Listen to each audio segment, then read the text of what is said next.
Microbiota até 99, microbiota até 99, ela era considerada 99, hein, pessoal? A grande maioria aqui não tinha nem entrado na faculdade. Em 99 ela era considerada um órgão, né? O que foi mudando com o tempo, eu gostava dessa definição, eu comecei a estudar microbiota um pouquinho depois disso, comecei a estudar microbiota, né, em 2000, final de 99, né? Eu gostava até dessa definição, eu achava romântico, né, chamar a microbiota intestinal de um órgão, mas hoje não, hoje a gente chama a microbiota intestinal de um tecido, né? Tem tecido nervoso, tecido cartilaginoso, tecido sanguíneo, tecido ósseo. A gente tem a microbiota, que é um tecido microbiológico, então ela é considerada um tecido. Assim como a maioria dos tecidos, a microbiota ela é passível de transplante, não é? Já ouviram falar de transplante da microbiota fecal, né? Cada vez mais isso está sendo popularizado no mundo. Eu fundei o primeiro banco de fezes regulamentado no Brasil mesmo, que usa, a gente ainda não está em funcionamento, mas o transplante fecal aqui no Brasil ele tá começando a aumentar, né? Agora, o que a gente tem que entender, isso é super, super, super importante, entrar na cabeça de todo mundo, que o único tecido do nosso corpo, incluindo a microbiota, o único tecido do nosso corpo que se adapta a uma doença é o tecido microbiológico. Vocês conseguiram entender o que eu quis dizer? Por exemplo, se eu tenho uma doença qualquer, não vou dar um exemplo, eu tenho uma doença qualquer, quer dizer, o meu corpo está fora da homeostase. Aí eu estabeleci uma doença, certo? Então eu estou com uma doença estabelecida. Todos os tecidos do meu corpo vão sofrer com essa doença. Deu para entender isso? Menos a microbiota. Porque a microbiota se adapta aos desafios ambientais. A microbiota se adapta à doença. Então, quem está com a câmera aberta, conseguiu entender o que eu falei? A partir do momento que a microbiota se adapta à doença, ela vai começar a favorecer quem? O hospedeiro ou a doença? A doença. Certo? Porque, olha só, a nossa microbiota ela é formada de bilhões e milhões de bilhões de micro-organismos. Certo?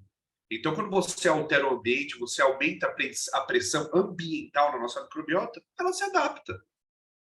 Né? Você, por exemplo, você precisa para viver proteína, carboidrato e lipídio, não é verdade? Se eu tirar um deles, a gente morre. A microbiota não. Ela vai se adaptar a ser uma microbiota que metaboliza a proteína e dane-se o carboidrato. Entendem? Então a microbiota sempre se adapta à doença. E dessa forma, ela sempre vai jogar a favor da doença.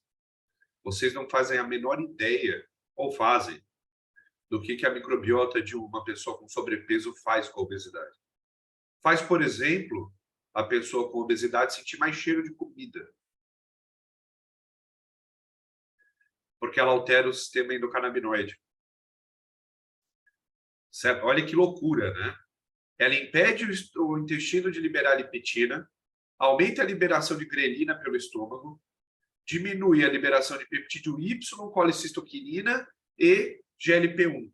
Quando que essa pessoa vai ter saciedade? Nunca. Só vai ter fome. Grelina, grelina, grelina, grelina, só vai ter fome. Por quê? Porque a microbiota de uma pessoa com sobrepeso quer que ela coma mais. E mais interessante, vai dar preferência para carboidrato e não proteína. Né? Então, olha que loucura a nossa microbiota, né? Eu estudei microbiota de pessoas com sobrepeso por quase 7 anos, mas nos últimos 3 anos eu tenho estudado especificamente microbiota de pacientes oncológicos, que é muito desafiador e muito interessante. A gente consegue trazer muito resultado prático para o paciente, né? Pelo menos conforto a gente traz, né? Por que eu parei de estudar obesidade? Não foi por causa da pessoa com sobrepeso. Não foi por causa do obeso, foi por causa do profissional que atende essas pessoas. tá? A grande maioria dos profissionais não entenderam que para você cuidar de uma pessoa com sobrepeso, você tem que ser a autoestima dessa pessoa. Você tem que ser a força de vontade dessa pessoa. Você tem que ser o carinho, essa pessoa ela está frágil, ela precisa.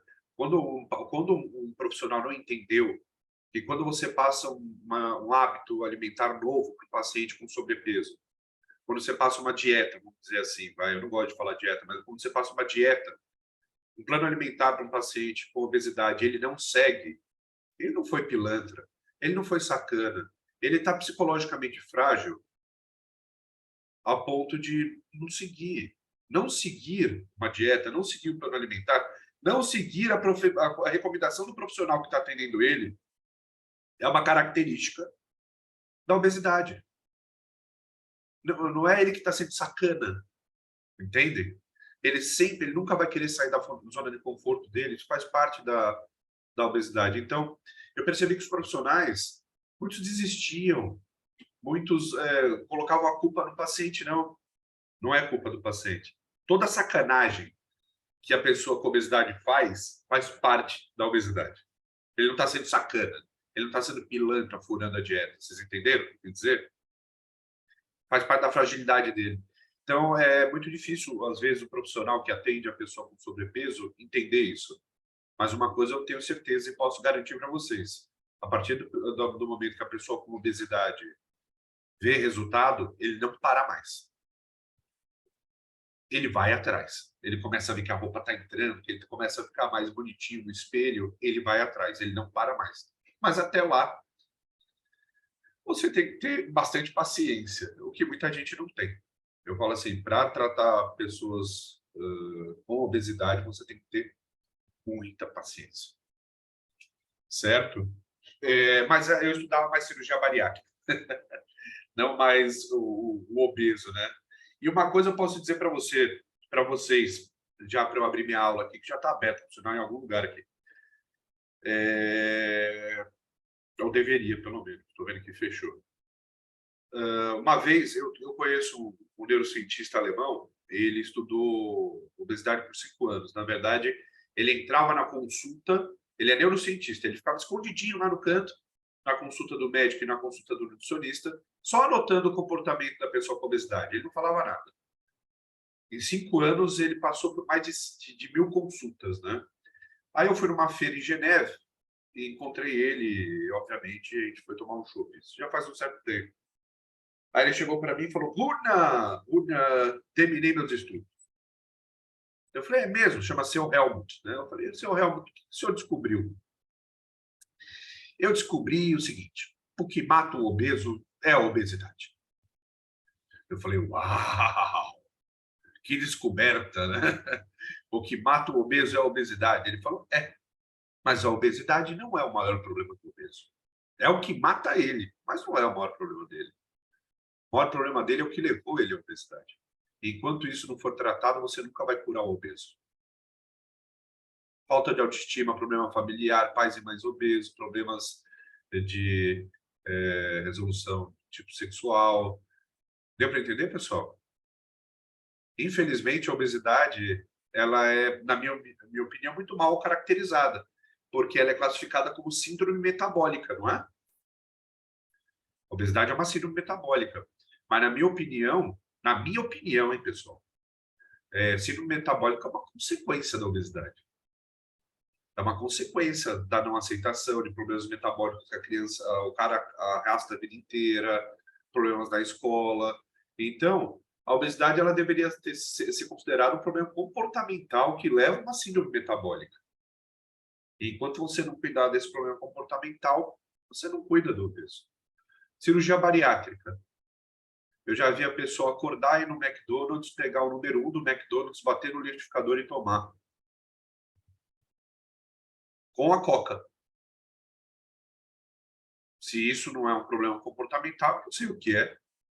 Aos poucos, né? E tem gente que me procura no Instagram falando assim: professor, eu quero reverter minha cirurgia bariátrica. Eu falei: mas por quê? Porque hoje eu bebo pouco e já fico bêbado. Eu falei: não entendi. Você quer reverter a sua cirurgia bariátrica para você poder beber mais? É. Daí eu falei, só tem um problema. Seu médico não te avisou que é irreversível? Aí a pessoa entra em desespero, entra em parafuso. Porque não foi avisado para ela que é irreversível. Só foi avisado que ela precisava levar aquele código para o plano de saúde cobrir. Só isso. Mas vamos falar de coisa boa, né? Das festas. Deixa eu abrir aqui, que eu troquei meu computador, eu não sei nem como. Deixa eu ver aqui, pera aí, que eu vou achar onde está esse negócio. Era para estar aberto aqui. Tudo bem, Graça? Tudo. Tudo? Voltei. A Grace Voltou? voltou agora. Espera que está aqui em algum lugar. Deixa eu pôr aqui. Vamos ver como que isso aqui funciona. Bom dia, Pati. Pati Certo. não está olhando agora.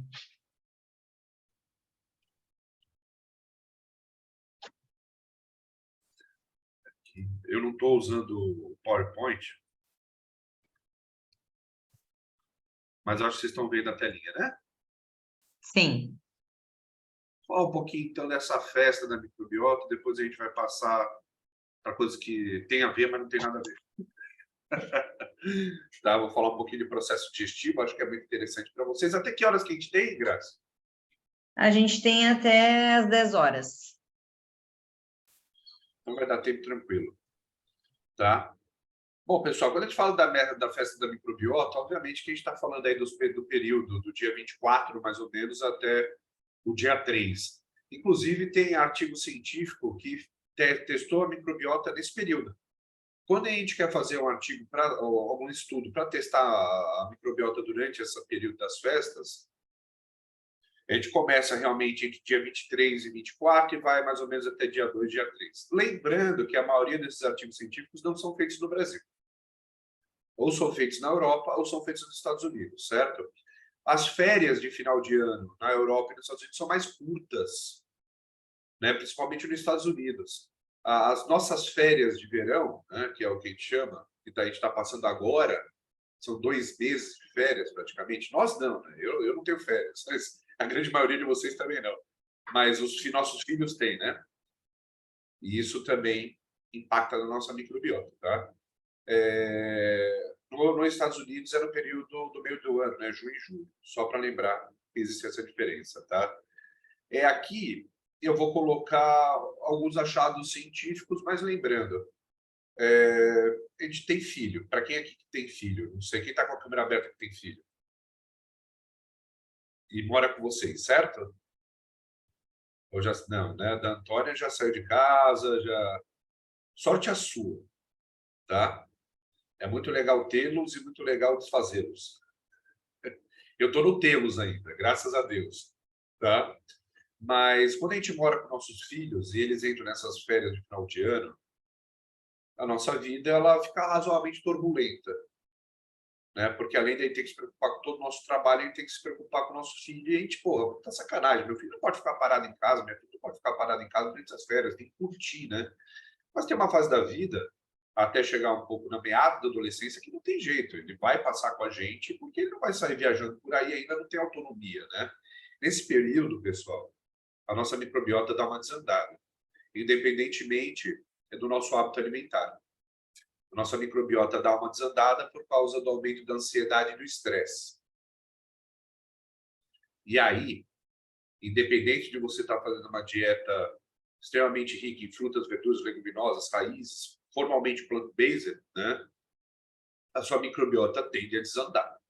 Porque o seu eixo cérebro-intestino está sendo extremamente estimulado. Tá? Então, se tem um período que a gente pode tomar frontal, lexantan, gardenal, levofloxacina, fluoxetina, é esse. A gente tem que manter a nossa paz todo bem. Para quem gosta de fitoterápico, pode ser valeriana, passiflora, cannabis sativa, o que vocês quiserem, tá? Desde que a gente tem que manter a nossa paz interior para não prejudicar a nossa microbiota. Então, existe uma influência muito forte no período das férias do nosso eixo cérebro-intestino devido a atividades que não fazem parte da nossa rotina habitual. Nossa rotina habitual é trabalhar, infelizmente, e tentar cuidar do nosso corpo, da nossa alimentação e depois da escola dos filhos. Quando a gente já não pendura ele no judô, no karatê, na natação, tirou algo, o que for, né? E isso pesa, impacta pra caramba na microbiota. Agora eu dou uma chance para vocês. Quem sofre mais com esse impacto, mulher ou homem? Mulher. A distância. A distância. Para cada homem com eixo com síndrome do intestino irritável, a gente tem praticamente 5 mulheres. Porque síndrome do intestino irritável ela é fortemente causada por ansiedade. Em mais de 98% dos casos. Né? Então, só para deixar isso claro, que esse é um período de retomada muito importante, que a gente tem que cuidar dos nossos pacientes muito do eixo cérebro-intestino. Vocês viram que eu estou falando cérebro-intestino e não intestino-cérebro, né? E tentar manter o hábito alimentar saudável, né? Agora, quando a gente viaja também com a criançada, vai para a praia, tudo, a gente não está deixando de fazer nada diferente do que a gente fez durante as festas. A gente está saindo da nossa rotina. E sair da rotina é sempre o que mais impacta na nossa microbiota intestinal. Outra coisa que eu preciso explicar para vocês. Essa nossa microbiota intestinal, ela é uma grande ecologia. Tudo bem até aí com ecologia? É como se fosse uma grande floresta, com inúmeros animais, inúmeros vegetais, rios e lagos e tudo mais, e praias, né? É uma grande ecologia a nossa microbiota.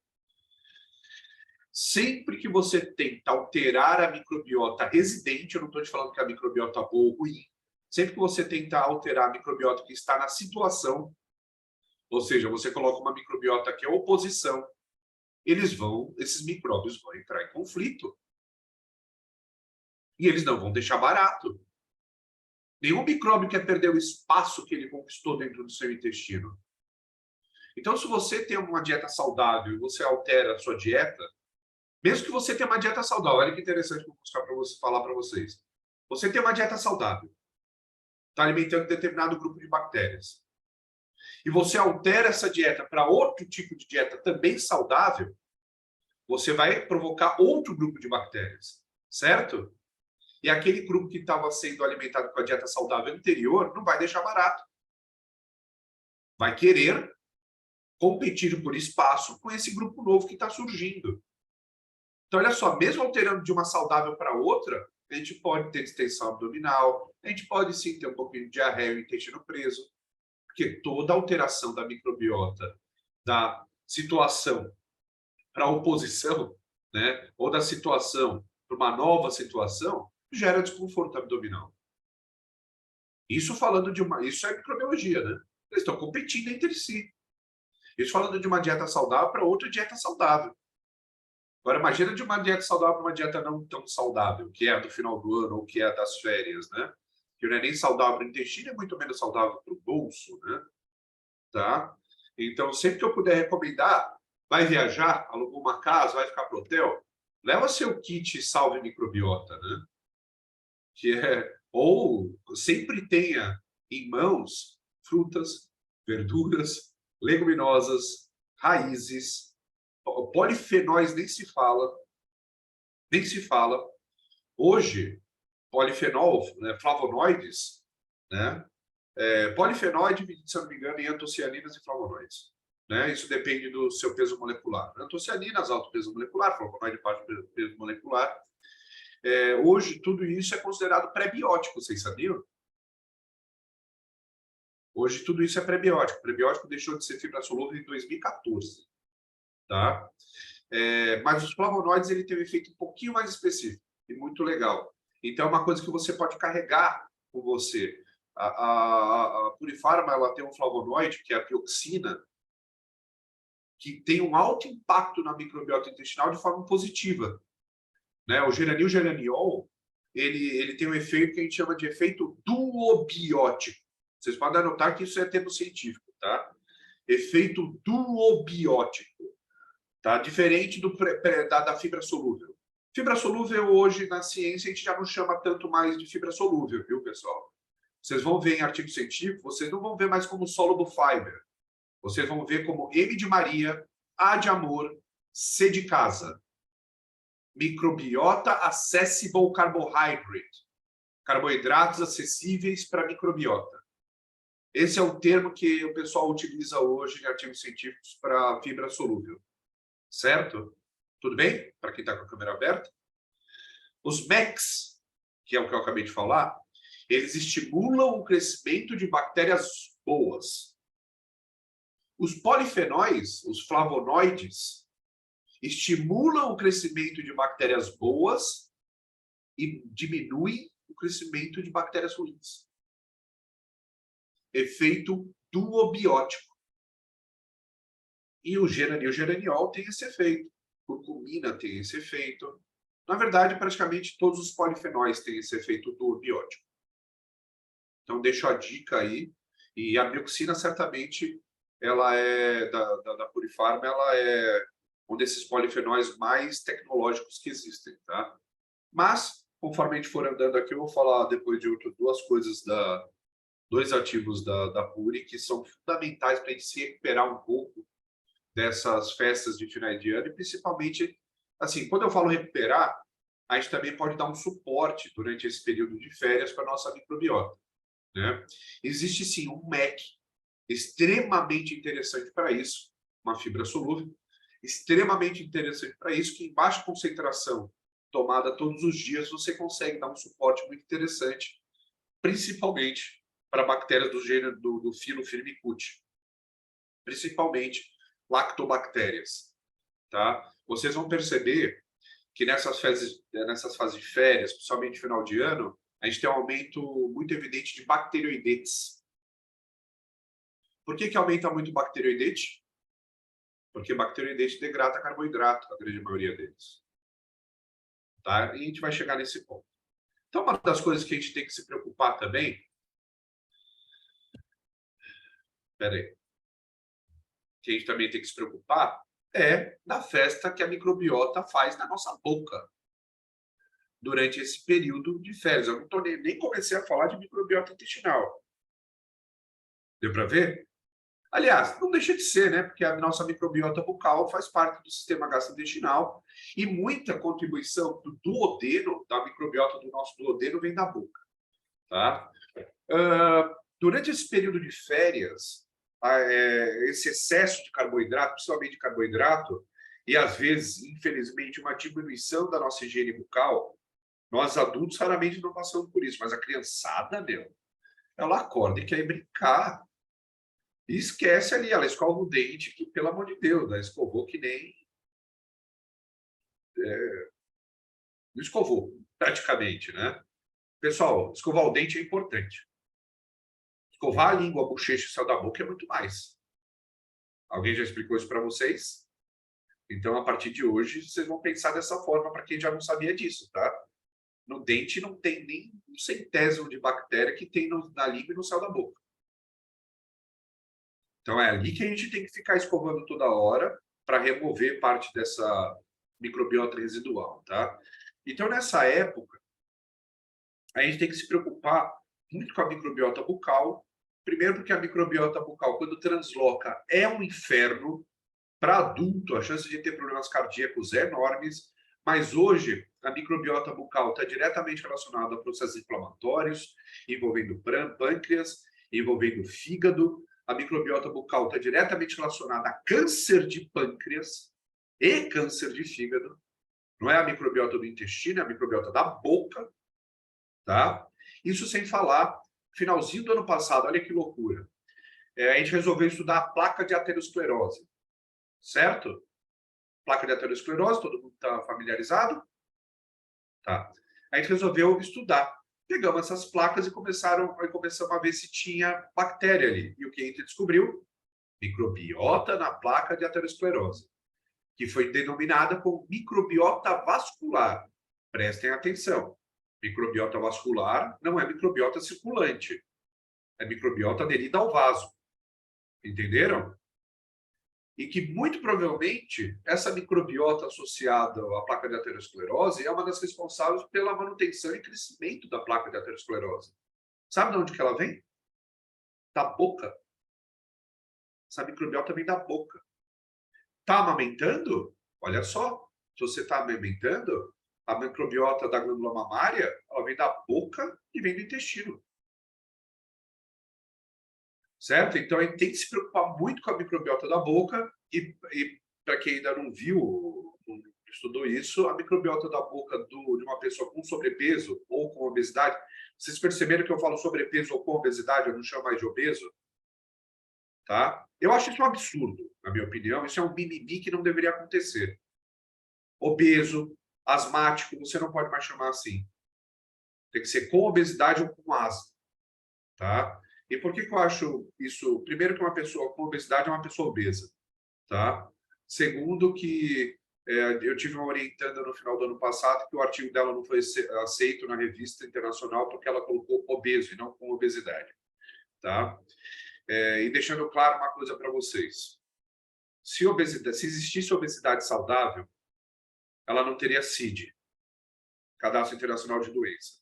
Se existisse obesidade saudável, ela não era comorbidade para Covid. Se existisse obesidade saudável, a pessoa com obesidade não ia ser a primeira a ser vacinada. Se existisse obesidade saudável, as pessoas com obesidade teriam ossos de titânio. Porque não me interessa, eu não vou falar de metabolismo aqui, que da pessoa com obesidade é péssimo. Mas se ela está em sobrepeso, o osso dela não é diferente do meu, ela vai sofrer com as articulações. Isso já é doença. Tá? Então, as pessoas têm que entender a diferença entre metabolismo e preconceito. Gordofobia é um preconceito que tem que ser combatido todo dia, diariamente. Mas a gente não pode confundir isso e achar que a obesidade é saudável. Ou que existe obesidade saudável. Que existe obesidade metabolicamente sustentada. Isso aí é um erro fisiológico, isso é um erro de conceito gravíssimo. Não existe obesidade saudável. O que existe é gordofobia, que é preconceito. É o mesmo preconceito que um cadeirante pode sofrer, que uma pessoa com paralisia cerebral pode sofrer. É preconceito, mas não é saudável. Tá? Só para deixar isso claro. Porque hoje existe uma comoção, né, no Instagram e grandes influencers digital que estão em sobrepeso falando que para ele é bom, que para ele é saudável, que tudo bem. Isso é conformismo. Tá? Outra característica muito comum da obesidade é o conformismo. Né? Já não consegui mesmo, então eu estou bem assim, eu estou feliz assim, eu sou saudável assim. Tudo bem? Até aí? Tá. A pessoa com sobrepeso ou com obesidade, ela apresenta menos bactéria saudável na boca do que uma pessoa que não tem obesidade. E apresenta muito mais bactérias ruins do que uma pessoa que não está em sobrepeso. Então, a desbiose da pessoa com obesidade começa na boca e de forma muito evidente. Tá? Existe probiótico para a boca? Existe. Existe. Não no Brasil, né? Mas fora do Brasil eu já desenvolvi, por exemplo, uma pasta de dente com probiótico. Só que na pasta de dente não pode ter nenhum tipo de poliol, tá, pessoal? Porque a grande maioria dos polióis ou são bactericidas ou bacteriostáticos. Mas isso não quer dizer que você não possa fazer, na farmácia de manipulação, um bocejo matinal com probiótico. Sabe, coloca o probióticozinho ali, dilui um pouco de água, ou o que vocês acharem melhor, faz a lavagem e depois cospe. Parte daquilo fica residual e melhora a microbiota bucal. Isso você pode manipular. E fazer um enxaguante bucal, não com o objetivo de matar as bactérias, como é o caso do Listerine, mas com o objetivo de enriquecer a microbiota. E por que não colocar, por exemplo, junto desse enxaguante bucal, um galactooligosacarídeo? Uma inulina. A pessoa não vai engolir. Se ela quiser engolir, tudo bem, mas eu acho meio estranho, né? Mas se ela não quiser, o certo é não engolir, faz e cospe. E acabou aí, põe uma mentazinha ali e acabou aí a sua higiene. porque daí vai ficar um residual de prebiótico, seria a inulina, o galactooligosacarídeo, o xiloligosacarídeo. O xilo, nessa situação exclusiva de final de ano, não usem Xós. Certo? Nessa condição de final de ano. Por quê? Porque Xós é metabolizado pelas bactérias que mais aparecem nesse final de ano, que são os bacteroidetes. As xilanas. Já o galactooligosacarídeo é extremamente específico, só pega lactobactéria. Tá? Inulina, psyllium também não tem um grande espectro bacteriano. Você pode fazer um enxaguante bucal para final de ano, uma promoção legal da farmácia de manipulação. Acabou de escovar o dente, faz uma vez só, cospe e vai trabalhar. Ali você está enriquecendo a sua microbiota bucal.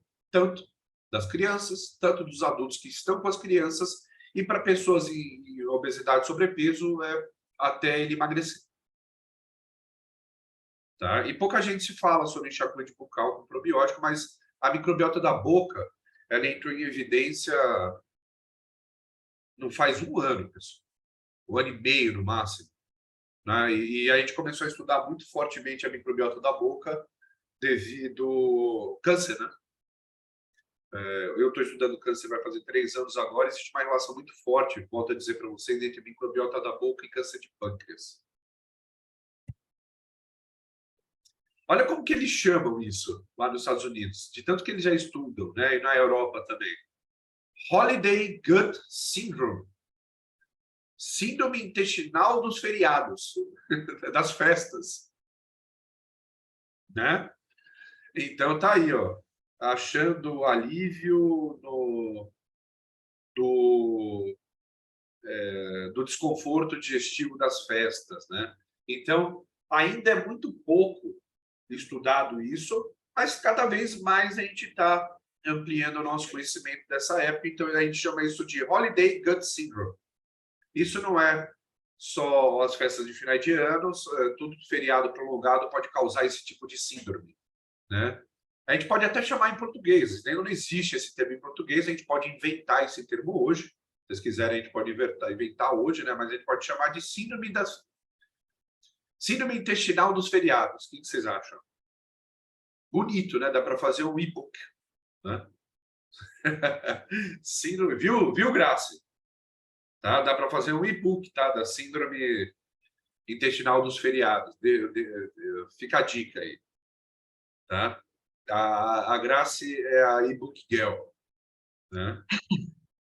Vou fazer e vou deixar na Purifarma já esse e-book aí. Faz porque assim, o ideal não é probiótico, o ideal é a mudança de hábito alimentar. Então, é a tua casa. E principalmente plant-based, ou seja, mais sua casa ainda. Mais a minha casa ainda. Tá? Então vamos lá. O gráfico não está muito bom aqui, porque, volto a dizer, eu não estou usando o PowerPoint.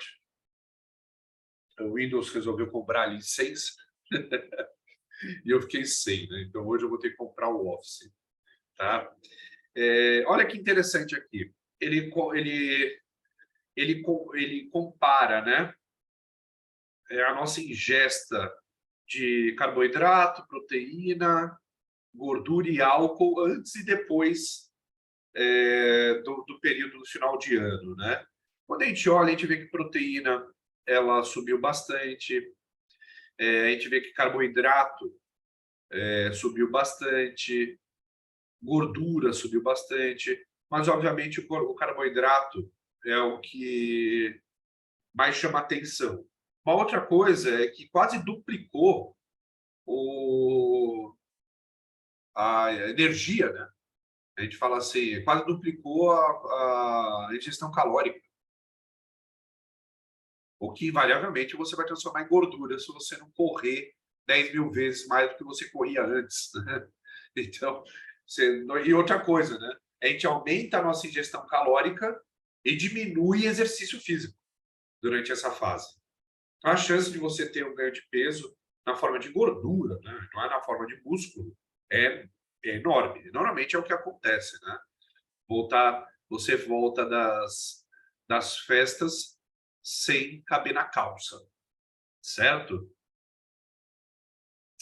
Aqui, a gente também vê, antes e depois das festas, uma variação muito interessante em algumas bactérias específicas, né? Primeiro, a gente vê que a gente duplicou, né, a quantidade de bactérias totais. Ou seja, a gente está comendo muito mais do que a gente comia antes. Porque a gente está tendo uma ingesta maior, isso também alimenta mais bactéria, então faz com que o número total de células cresça. Tá? Se a gente olhar para lactobacilos, a gente pode perceber que não teve alteração nenhuma. Se a gente já olha para Clostridium cluster 1 e 2, tá? A gente vê que nesse caso aumentou em um logaritmo. Ou seja, aumentou em 10 vezes. Entenderam? Aumentou o logaritmo. Saiu de 10 oitava para 10 a nona. Clostridium aumentou em 10 vezes nas festas de final de ano, mas é Clostridium cluster 1 e 2, que não é bom. Ah, tem Clostridium bom? Existe Clostridium bom, pessoal. Clostridium butírico é bom pra caramba.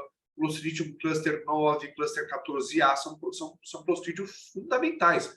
Quais são os clostridios que não são bons que a gente conhece? Clostridium difficile, Clostridium perfringens, e obviamente tem dois que ninguém quer. Clostridium tetanum, né, que causa tétano, mas se você tiver, você vai saber. Né? E Clostridium botulínico, que a única coisa que vocês querem é o botox mesmo, né, que vem dele. O resto não é bom, né? O que é muito interessante aqui é ver o salto, não somente do Clostridium por causa do excesso de proteína animal, as bactérias proteolíticas, mas o que mais me preocupa nesse resultado aí é o excesso de bacteroidetes, é o aumento da relação bacteroidetes-prevotella. Né? O excesso de bacteroidetes é extremamente inflamatório e prevotella também. Né? As prevoteliáceas são importantes. A família, né? E o filo. E o filo bacteroidetes também é importante. Mas quando eles estão em excesso, a gente tem uma desbiose totalmente inflamatória. Excesso de bacteroidetes e diminuição de firmicutes, que é o que a gente está vendo aqui. As firmicutes estão se mantendo a mesma, mas o bacteroidetes está crescendo. Então, se as firmicutes se mantêm a mesmas, e firmicutes, nesse caso, falando dos lactobacilos, e bacteroidetes cresce muito, a gente tem uma coisa, um parâmetro que muda muito aí, que se chama-se razão firmicutes bacteroidetes, que é o segundo maior parâmetro utilizado para saber se uma pessoa está com desbiose. Tá? Existem alguns parâmetros científicos, pessoal, para saber se uma pessoa está com desbiose. A primeira é a alfa-diversidade. Ou seja, quanto maior o número de bactérias diferentes, maior a alfa-diversidade. Quanto maior a alfa-diversidade, melhor. Aí vem agora outros dois parâmetros. Firmicutes dividido por bacteroidetes. Essa divisão, dividir a quantidade de firmicutes por quantidade de bacteroidetes, essa é uma divisão que tem que dar 0,8 a 2. Porque são filos muito parecidos referente à sua concentração. Né? Então, eu já falei de dois parâmetros. Alfa-diversidade, firmicutes dividido por bacteroidetes. Tem um terceiro parâmetro que é utilizado, esses três são obrigatórios, tá? Firmicutes mais bacteroidetes. Como firmicutes, a concentração é muito grande no nosso intestino, bacteroidetes também, quando a gente soma a concentração dos dois, tem que ficar entre 85% a 95% de todas as bactérias do nosso intestino. Olha que loucura. Tá? Então, também é um marcador de desbiose. Né? Então, os três principais marcadores de desbiose que vocês vão ver em todos os artigos científicos, em qualquer resultado de metagenômica, é o quê? Alfa-diversidade, firmicutes dividido por bacteroidetes e firmicutes mais bacteroidetes.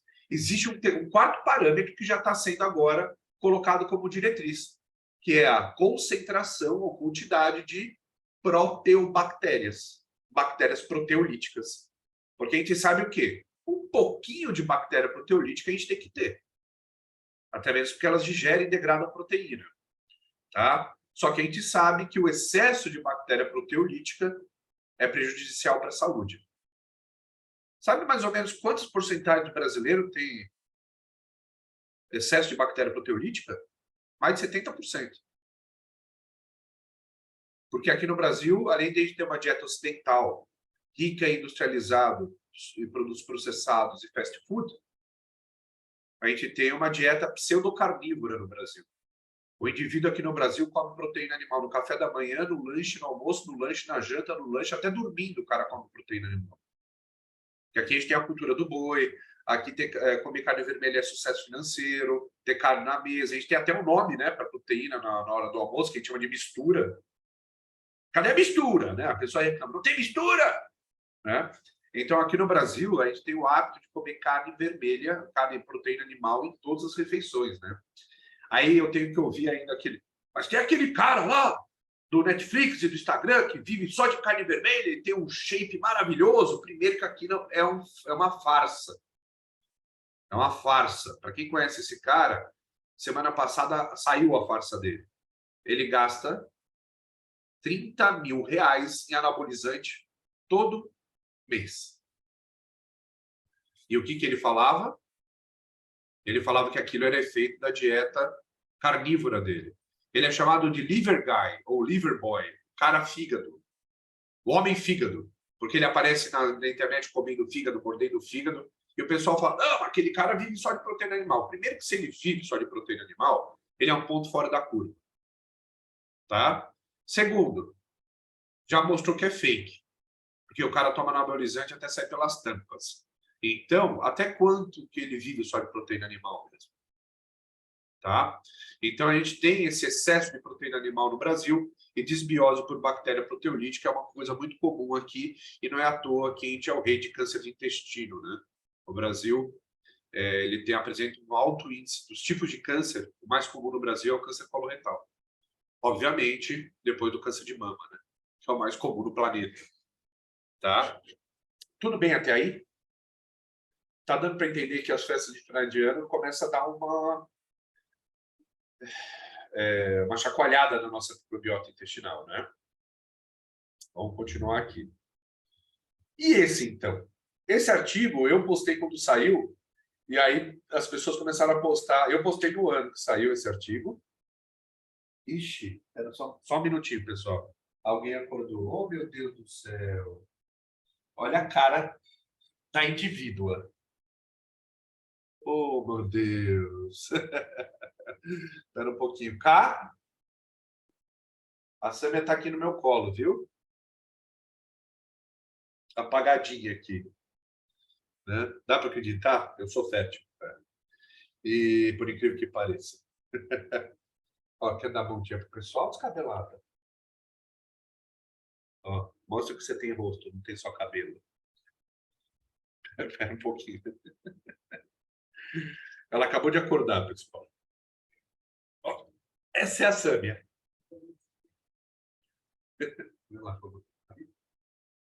Pronto. Obrigado, cara. E vamos continuar, então. Esse artigo é muito interessante, que ele fala assim, o efeito de ir nas festas, né, de Natal e Ano Novo na casa dos sogros. Você acredita que isso foi estudado, né? Foi um artigo feito na Holanda, mostrando assim, será que se eu passar o meu Natal com a minha família, ou passar o Natal com a família da minha esposa, qual que prejudica mais a microbiota? Existe isso? Existe. Por incrível que pareça. Então, não é só o alimento. É o comportamento também. Né? Por exemplo, eu vou ver quem está com a câmera aberta aqui, a gente pode fazer uma enquete. Né? Eu estou vendo a Rosa, estou vendo a Patrícia, a Esmeralda e a Antônia. Vocês passam o Natal na casa dos seus pais ou na casa dos pais do marido de vocês? Vocês passam com o sogro ou vocês passam com os pais, com a família? Todo mundo junto? Mais com a família. Mais com a família de vocês? Família. Com a minha família, não com a do meu marido. Isso. Então, também. Você está prejudicando a microbiota do seu esposo. Tá? Passar o Natal com a família do cônjuge que é o que eles chamam de in-law, né? Mother-in-law, father-in-law, padrasto, madrasto, sogro, sister-in-law, cunhada. Passar as festas de final de ano com eles prejudica a microbiota intestinal. E sabe o que é o mais interessante? Prejudica um grupo específico que gera bem-estar mental. Né? Então, qual que é o grupo mais prejudicado? Aquele que te traz conforto mental. Né? Então, passar as festas de finais de ano com a família do cônjuge, o sogro, a sogra e tudo mais, diminui na sua microbiota bactérias que trazem bactérias anti-estresse. Tá? Então, quer dizer, surreal isso, né? É lógico que foi feito só um artigo sobre isso, porque provavelmente o próprio cara que fez o artigo deve ter sofrido problemas em casa, né? Tem família? Tem família, né? Ele falou, não é possível que sou só eu, né? Não é possível que só eu sinto isso. Oi? Tem pilha? Não, não tem pilha, filha. Papai tem que consertar o seu walkie-talkie. Tá? Esse ainda não está funcionando, mas papai vai consertar. Tá? Então, eu vou mostrar aqui para vocês alguns resultados. Ó. Esse aí é o índice de diversidade de Shannon. Diversidade você já sabe qual é, né? Conforme maior o índice, maior a variação que teve. Então, em roxo, a gente tem, em roxo, a gente tem aqueles que passaram o Natal com a família. Em amarelo, a gente tem aqueles que passaram o Natal na casa dos sogros. Olha a variação da microbiota que a gente teve. Né? Aqueles que passaram o Natal com os sogros tiveram uma variação extremamente importante. Agora, o que a gente precisa saber é que tipo de variação foi essa. Tá? Então, fica a dica, viu, pessoal? Independentemente de você estar com uma dieta saudável, passou as férias com o sogro, vai trazer desbiose. A gente ainda não tem uma desbiose para essa, mas a gente pode dar um nome para esse tipo de desbiose, né? E interessante que a gente vê nessa variação, a gente vê um aumento de bactérias pró-inflamatórias e uma diminuição de bactérias que trazem bem-estar mental. Então, aquele estresse pós-traumático de ter passado as festas com os sogros, tem que ser tratado com uma reeducação alimentar para a gente recuperar as bactérias que trazem bem-estar mental. Tá? Então, agora, no final do ano, quando convidarem vocês para o Natal com os sogros, você tem desculpa para não ir. Ó, segundo esse artigo científico, é prejudicial para a saúde e eu vou ficar em casa. Tá? Eu não tenho essa escolha, né? Mas eu tenho certeza que vocês têm. Marido de vocês também não tem essa escolha, né? Então, vamos continuar. Então, o problema no final do ano não é só mudar a alteração do hábito alimentar. Obviamente, a alteração do hábito alimentar é extremamente impactante. Tá? Mas, certamente, essa mudança comportamental também impacta. Ambas são de fáceis recuperações. De recuperação. Eu vou falar em breve para vocês. Tá? Aqui eu ia falar um pouquinho do processo digestivo, não dá tempo. Uma coisa que eu quero falar mais do processo digestivo para vocês. Aqui esse programa não abre.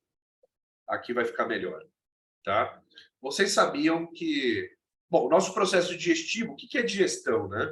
Digestão é você dessintetizar uma coisa que foi sintetizada por outro bicho ou vegetal. Você tem que dessintetizar ela para que você absorva e você sintetize as suas próprias substâncias. Isso deu para entender? Quando você come uma carne do boi, essa proteína da carne do boi, quem sintetizou? O boi. Você vai digerir ela, dessintetizar na forma de aminoácido, absorver os aminoácidos e ressintetizar a sua proteína. Então, a digestão nada mais é do que um processo de dessintetizar, desconstruir, né? E o processo de assimilação é pegar aquilo que você desconstruiu e reconstruir. A gente também chama isso de build and rebuild, tá? Isso deu para entender, né? Acontece que as coisas não são, as substâncias não são absorvidas igualmente no nosso intestino. Não são. Carboidrato e proteína, aí está falando de monossacarídeo, de sacarídeo, dipeptídeo e tripeptídeos, né? Eles são absorvidos através de canais transmembrânicos com gasto de energia. E depois de absorvidos, eles vão direto para a corrente sanguínea, que passa no fígado, e do fígado é distribuído para todos os tecidos. Deu para entender? E lipídio? Lipídio, primeiro, nem absorvido é, né? Lipídio passa por um processo de fusão de membrana, difusão facilitada. Lipídio, depois da ação dos ácidos graxos de cadeia, depois da ação dos ácidos e sais biliares, ele vira uma micela. Micela é uma estrutura muito parecida com a membrana das nossas células. Então, eu não preciso de canal transmembrânico fechando e abrindo. As micelas, elas passam pela membrana plasmática de forma facilitada. Certo? E depois de absorvido, o lipídio depois de absorvido, ele não vai para a corrente sanguínea, vocês sabiam disso? Ele vai para um vasinho chamado lacteal, que é um vaso linfático, não é um vaso sanguíneo. E o que é interessante disso é que o lipídio ele passa no coração e depois vai para o fígado, enquanto o aminoácido e carboidrato passa no fígado e depois no coração. E o que quer dizer isso? Isso quer dizer que quando você vai naquela churrascaria e você corta aquela picanha e você fala, nossa, essa gordurinha vai direto para o coração. É verdade. Ela vai direto para o coração. E depois passa no fígado. Né? Eu sei que às vezes a gente fala isso de forma romântica, né? Pelo amor que vocês têm pela gordurinha. Né? Nossa, é do coração isso aqui. Mas é mesmo. Né? Lipídio, ele passa antes no coração e depois no fígado. A grande maioria deles, tá? Não é todos. Tudo tem a sua exceção, tá? Existe só desvantagem nisso? Não. Imagina que qualquer substância associada a lipídio vai ser absorvida dessa forma. Então, por exemplo, quando a gente pega uma coenzima Q10, uma vitamina B12 associada a lipídio, que a gente chama de micelada, ela não passa no fígado antes de ser distribuída para os tecidos. Não existe um consumo hepático desse nutriente. Então, quando a gente associa um nutriente com lipídio, ele é distribuído para os tecidos de uma forma muito mais competente. E é por isso que está vindo essas tecnologias de microencapsulado com lipídio, com lipossoma, microencapsulado com micela, porque além de você não ter consumo de energia para absorver, e você não precisar de um sítio específico para absorver, então você aumenta a sua capacidade de absorção, você também aumenta muito a sua capacidade de distribuição. Entenderam? Que estão aí, né, com os exemplos da micela. Aqui a micela se formando, né? A gente tem... vocês veem que ela se forma, ela parece justamente uma membrana plasmática, né? Então ela consegue atravessar a membrana plasmática com facilidade. Uma coisa que a gente não pode nunca esquecer, e eu tento trazer à tona, não só pela Purifar, mas também pela Biotech, ambas empresas eu sou consultor técnico, né? Existe uma estrutura fundamental em todas as células do nosso corpo que as pessoas pararam de estudar, que se chama glicocálice. Voltem a estudar o glicocálice porque ele está voltando muito forte nos artigos científicos. O glicocálice é uma estrutura que fica acima da membrana plasmática das nossas células, e essa estrutura que é responsável por comunicar o meio extracelular com o meio intracelular. Essa estrutura que é responsável por comunicar o meio extracelular com a membrana plasmática. Essa que é a estrutura responsável por captar os nutrientes da alimentação e transformar eles em passíveis de absorção. Sem glicocálice, principalmente no intestino, a gente não sobrevive em absoluto. Sem glicocálice no intestino, ou se o glicocálice no intestino não estiver saudável, as nossas células intestinais começam a se separar, e a gente tem o famigerado leaky gut, né? Então, glicocálice é uma estrutura super importante que ela vem sendo pouco abordada. E eu gosto de colocar essa fotinho aqui para vocês verem, né? A gente tem a membrana do enterócito, então aqui a gente tem o enterócito extremamente ampliado, aqui a gente tem o glicocálice, e isso que a gente está vendo é nutriente. É comida que foi digerida e liberada para o intestino. E ela vai ficando presa no glicocálice, como vocês podem ver, e o glicocálice que manda para a gente absorver. Mas o glicocálice ele tem várias outras funções. E uma dessas funções é a produção de muco. Se você não tiver com o glicocálice saudável, você não produz muco. E sem muco, você não tem microbiota. Sem muco no seu intestino, as bactérias oportunistas acabam tendo uma facilidade muito maior de invadir o seu organismo. Porque o muco é uma barreira anatômica que impede o micro-organismo de chegar no enterócito. Tá? Quanto maior o muco, mais protegido você está. Quem é responsável pelo estímulo de muco? O glicocálice. Então, vamos estudar glicocálice. Eu coloco aí, eu trouxe à tona o glicocálice só para vocês estudarem um pouquinho mais. Tá? E uma das formas de estudar a interface intestinal, existe esse teste que a gente faz no Brasil, que é a resistência elétrica transepitelial. Isso é muito legal. A gente faz em laboratório para testar, até com biópsia mesmo de intestino humano, a gente consegue testar se aquele intestino está realmente permeável ou não. Como que a gente faz esse teste? A gente pega o tecido que a gente tirou do paciente, por exemplo, a gente coloca isso numa placa especial e joga uma carga elétrica. Se a carga elétrica ficar retida na membrana, se a resistência desse tecido for muito alta, quer dizer que o tecido está íntegro. Se eu jogo a carga elétrica e ela passa, sem resistência nenhuma, o intestino está todo perfurado. Entenderam isso? Por isso que é resistência elétrica transepitelial. Tá? A gente usa bastante isso no desenvolvimento científico, mas hoje a gente também consegue fazer esse teste em biópsia. Não no Brasil, mas, se Deus quiser, chega no Brasil. No Brasil, a gente tem uma resistência muito grande de novos diagnósticos devido ao plano de saúde. Né? Mas ainda bem que existe plano de saúde. Né? Porque tem país que nem isso tem. Né? Se vocês já devem ter visto como que é fora do Brasil. Se você é atropelado, a melhor coisa é você ir quebrado para o hospital, porque se você chamar uma ambulância, 10 mil reais já foram embora. Né? Não existe ambulância gratuita. Então, a gente reclama muito, mas aqui a gente tem bastante coisa que pode funcionar mal, mas tem. Né? SUS, pessoal. Pode não ser as mil maravilhas, porque realmente não é. Tem lugar que SUS é a única coisa que tem aqui no Brasil. Tá? Mas imagina sem ele. Que beleza que ia ser. Tá? E aí eu vou falar para vocês algumas coisas muito interessantes sobre a microbiota e por que ela consegue ser alterada. Você fala assim, caramba, o ano inteiro eu cuido da minha microbiota, bastam 4 dias de festas para eu destruir ela? Sim, basta. Mas também você tem que entender que se você cuidou da sua microbiota o ano inteiro, esses 4 dias de festa que vão detonar a sua microbiota, você vai conseguir recuperar ele de forma extremamente plena e rápida do que se você não tivesse cuidado da sua microbiota o ano inteiro. Então, isso é uma coisa importante para perguntar para o paciente. Ele fala, nossa, as festas do final do ano me detonaram. Eu falo, não, te detonaram mais. Sua microbiota já não era boa e te detonaram mais. Agora, para você recuperar, é muito mais difícil. Agora, se você entra nas festas de final de ano com a microbiota boa e dá uma detonada nela, se você volta ao hábito alimentar anterior às festas de final de ano, sua microbiota volta a ser o que era. Então, essa é a primeira dica.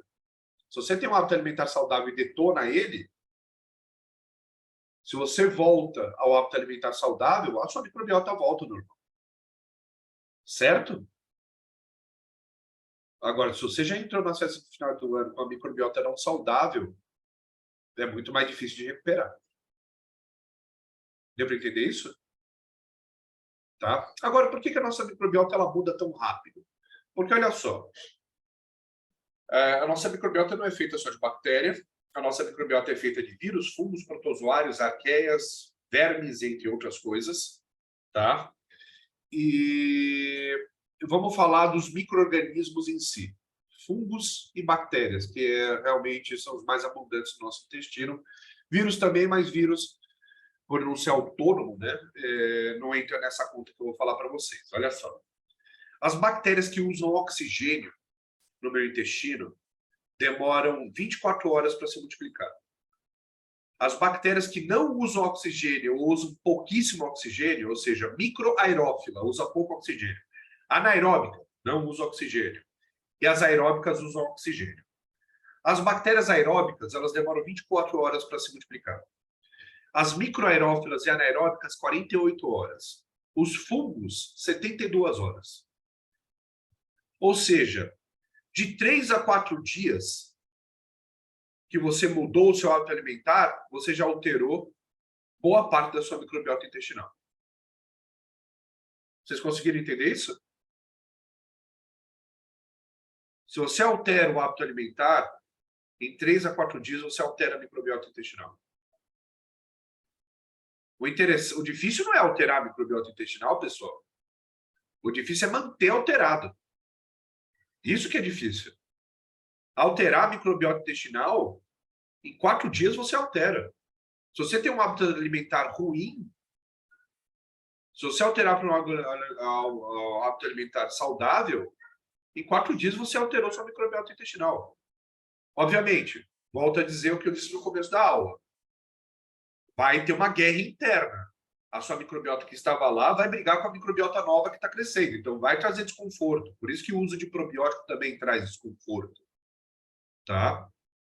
Mas em 4 dias você altera. Agora, manter alterado é muito difícil.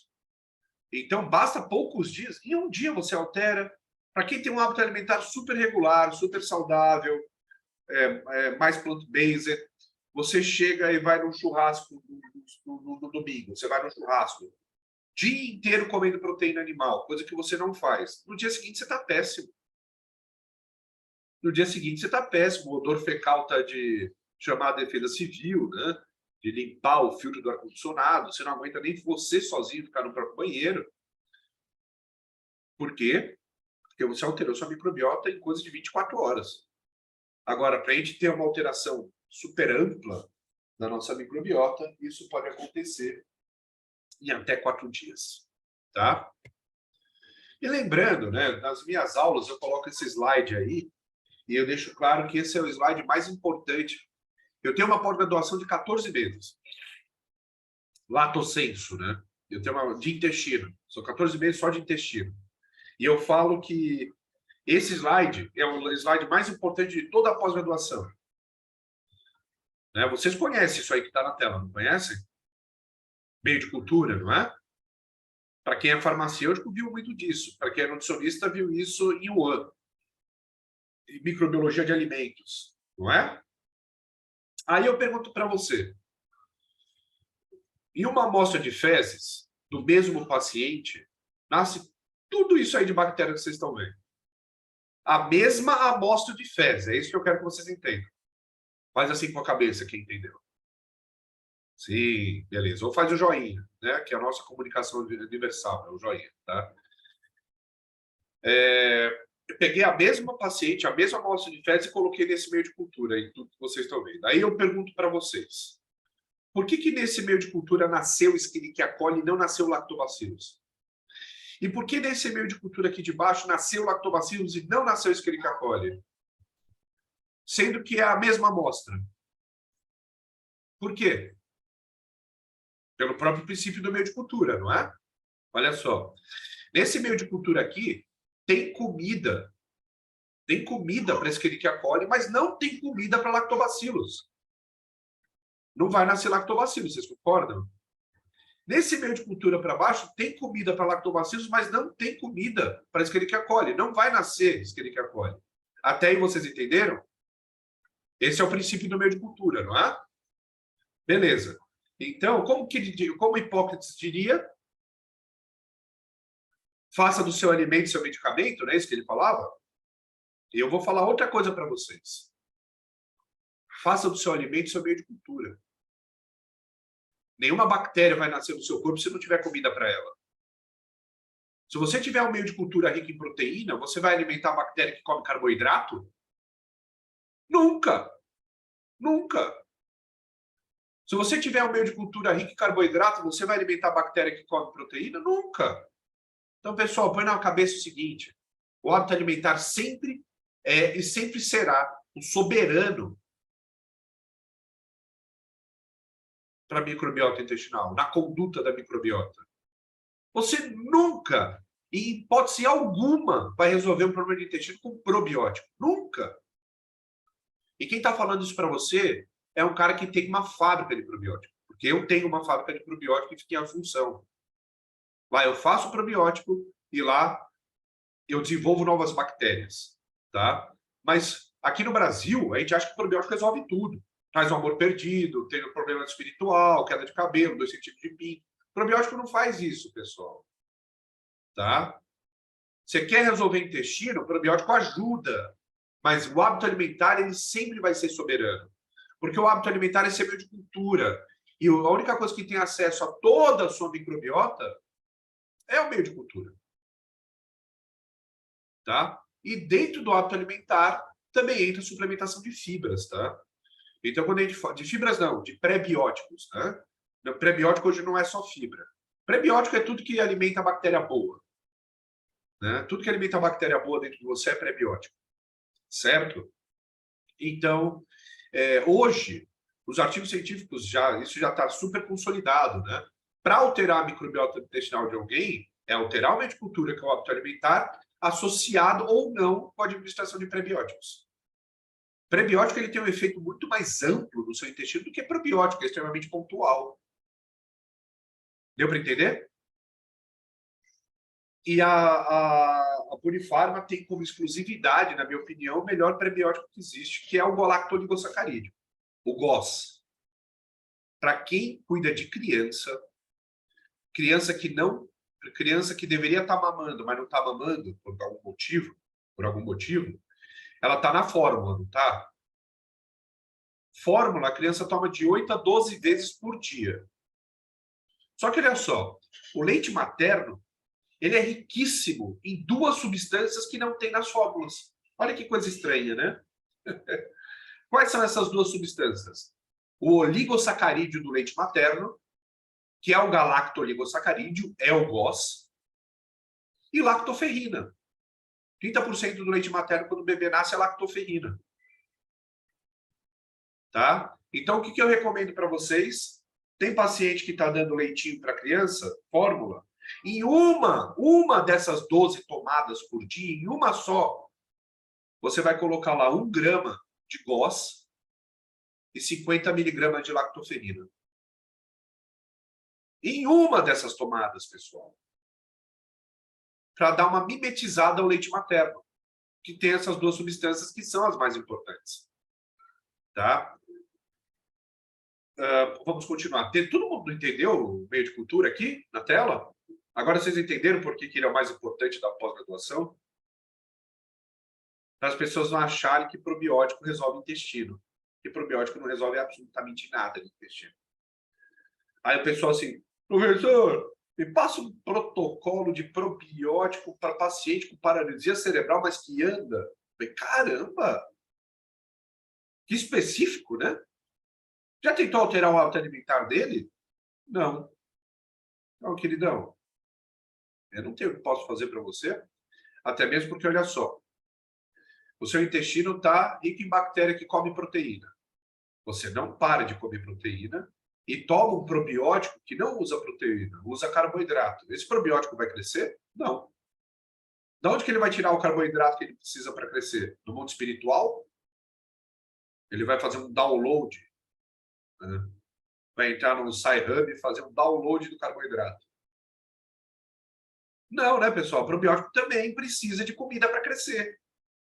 Se ele não tem a comida para crescer, o que adianta dar? Raramente probiótico faz efeito, raramente eu quero dizer menos de 1%, tá? Faz efeito sem alterar o hábito alimentar. Ele não cresce, ué. É microbiologia básica. Não adianta dar o probiótico sem dar o meio de cultura para ele. Entenderam isso? Tá?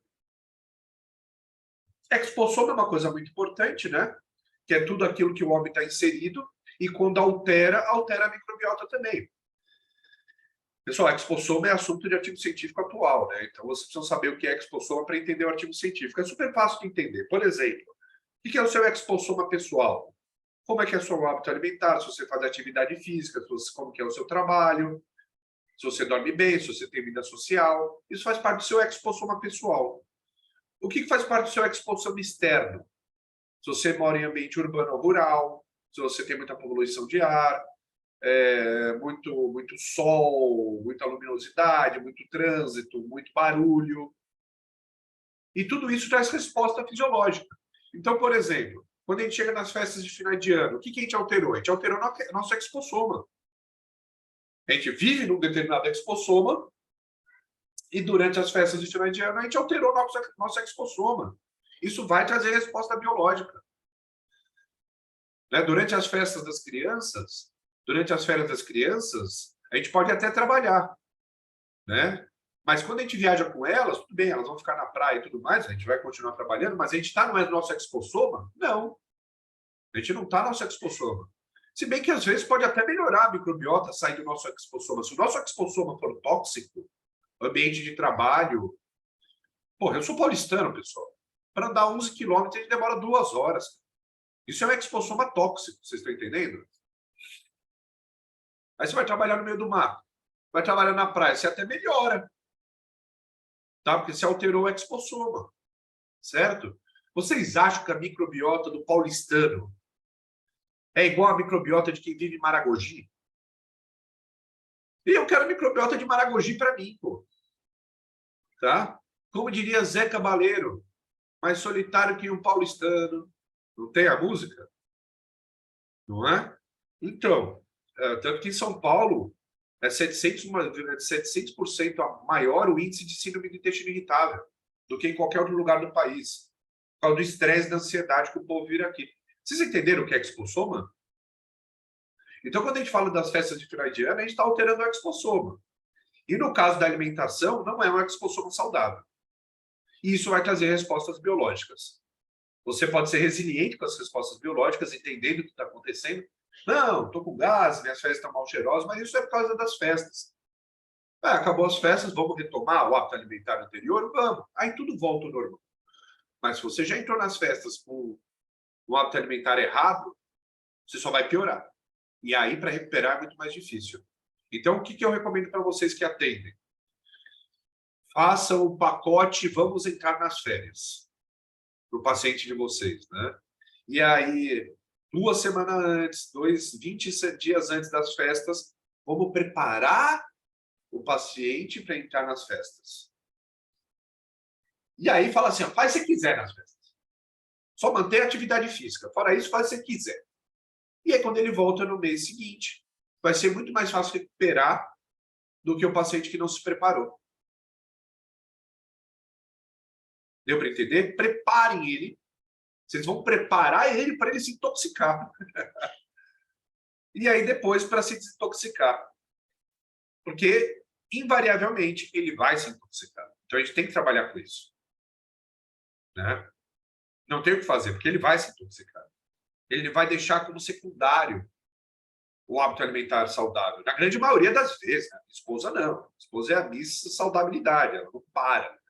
Mas ela é um ponto fora da curva. A grande maioria dos brasileiros vão fazer essa cagada. Certo?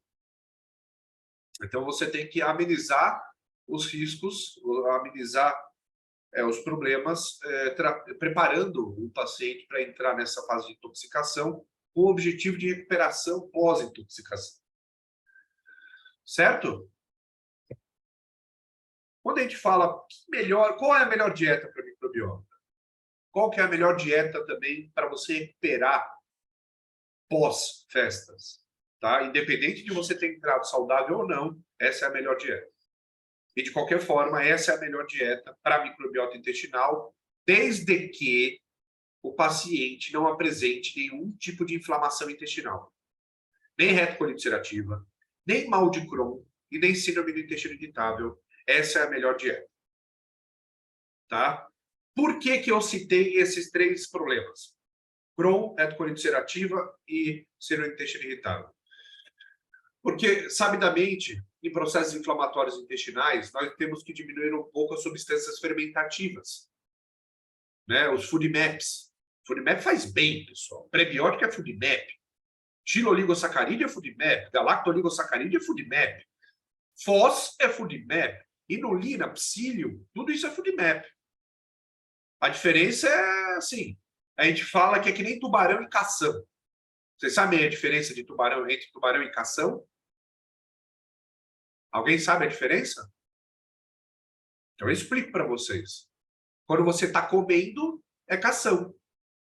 Quando você está sendo comido, é tubarão. Tá? É a mesma coisa que eu não entendo do FODMAP. Quando a fibra solúvel faz bem, eu chamo de pré-biótico. Quando faz mal, é FODMAP. Porque é a mesma coisa, vocês entenderam? Tá? Todo pré-biótico é FODMAP, nem todo FODMAP é pré-biótico. Essa é a diferença. Tá? Perdão. Todo FODMAP é prebiótico. Nem todo pré-biótico é FODMAP, mas todo FODMAP é prebiótico. Tá? E no caso dessas doenças inflamatórias, ou síndrome inflamatória intestinal, a gente tem que fazer dieta low FODMAP.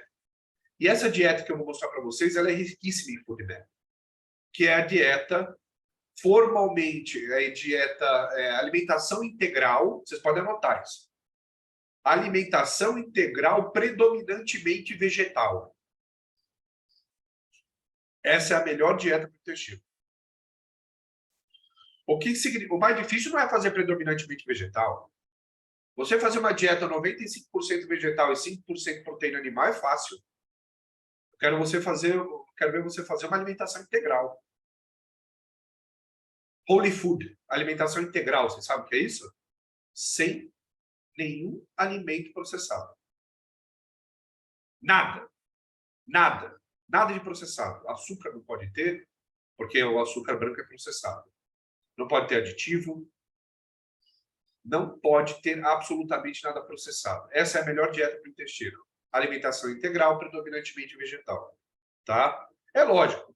Se você fizer uma alimentação predominantemente vegetal, mesmo que não seja integral, você vai melhorar muito. Vai melhorar muito. Tá? Mas, como eu quero falar para vocês qual que é o melhor, o objetivo maior é dieta integral, predominantemente vegetal. Eu posso fazer uma dieta dessa em quem tem problema com FODMAP? Posso. Desde que eu faça uma dieta integral, predominantemente vegetal, low FODMAP. O que não é fácil, né? Não é fácil, porque fibras, frutas e legumes têm muito FODMAP. Então, você teria que saber quais tem e quais não para poder tirar. Mas, no caso, não é todo mundo que tem síndrome intestinal irritável ainda, né? Quase todo mundo, mas não é todo mundo, né? E não é todo mundo que tem retocolite ulcerativa nem mal de Crohn. E na retocolite ulcerativa e mal de Crohn, você só não pode usar FODMAP na fase aguda da doença. Na fase de remissão não tem problema. Certo?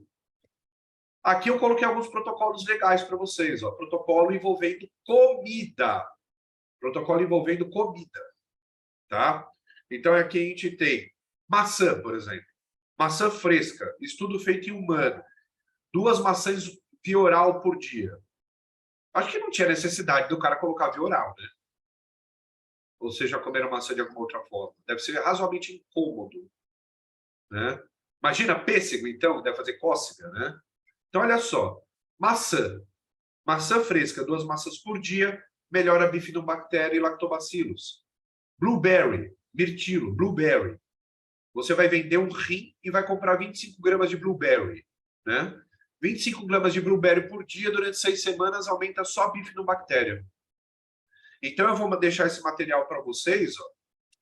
É tudo protocolo com comida, vocês estão vendo? Ó.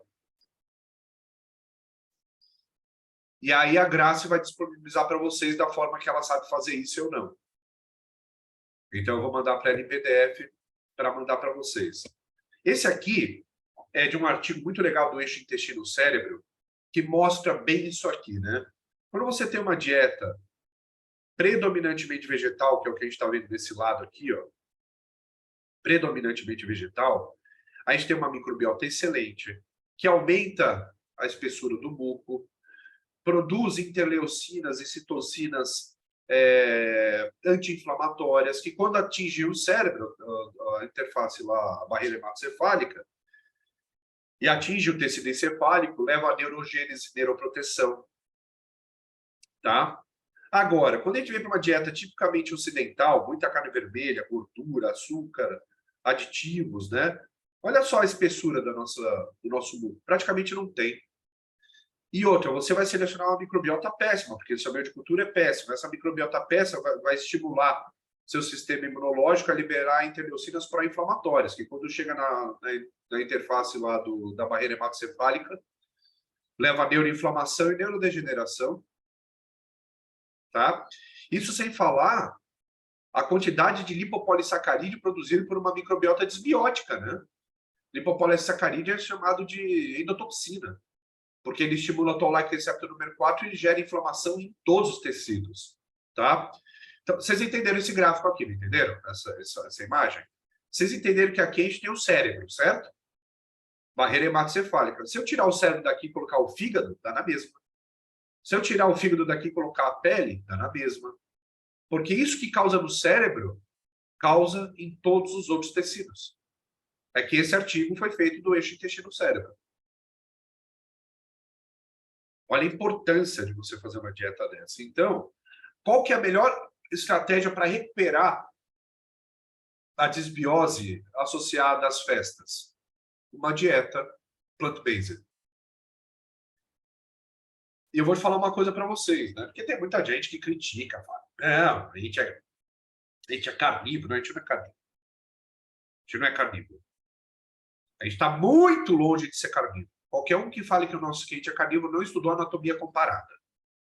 Tá? Carnívoro tem um sistema gastrointestinal completamente diferente do nosso. E tem enzimas diferentes do nosso, tem dentes diferentes do nosso. Carnívoro, cachorro é carnívoro. Certo? Você dá a comida para o cachorro, em quanto tempo ele evacua? 2 horas. Porque o trânsito intestinal dele é super curto, né? Ele consegue tirar da carne crua, que o carnívoro deveria comer carne crua, né? Ele consegue tirar da carne crua todos os nutrientes. E como a carne crua dentro da gente fermenta, apodrece e causa câncer, no carnívoro isso não acontece porque ele elimina isso super rápido. Em coisa de 2 horas ele elimina o que ele comeu. Tá? Cachorro é carnívoro. Que nem a gente fala assim, ser humano é o único mamífero que toma leite depois de adulto. Aí vem o Zé Ruela e fala o quê? Cachorro também toma, dá para ele. Você vê. Ele toma porque você deu. Não porque é o hábito dele. Ou justificativa do cão. Tá? E a gente discute se leite faz bem ou mal. Vamos discutir, vamos falar a verdade, pessoal. Se leite faz bem ou mal, a gente tem que estudar. Mas a gente está falando de leite. Não esse negócio branco que você compra na padaria. Se leite faz bem ou mal, a gente tem que estudar. Não estou falando se faz bem ou se faz mal. E o ser humano é o único mamífero que toma leite depois de adulto. Isso é questionável. Você dá para o gato, ele toma. É gostoso para o gato. Mas não faz parte da natureza. Vocês entenderam? Agora, se faz bem ou não, a gente tem que estudar o leite da vaca. Não é essa coisa ultra processada que a gente compra na padaria ou no supermercado. E não vem me falar que leite é fonte de cálcio, que carne é muito mais fonte de cálcio que leite. Tá? Dá para viver sem leite? Bom, eu não tomo leite desde os 2 anos de idade. Eu como queijo, diferente. Eu cresci até demais. Eu devia ter crescido um pouco menos. Porque eu fiquei meio esférico, né? Mas tudo bem. Tá? Então a gente fica discutindo uma coisa que não tem que discutir. Vamos comer direito que acabou. Certo? Mas esse negócio branco não é leite. É um subproduto do leite, só para deixar claro. Tá? Dieta plant-based. Tá bom? Ah, e daí eles falam assim, não, mas aí vem o vegetariano, né? Aí vem o vegetariano fazer a parte dele também, né?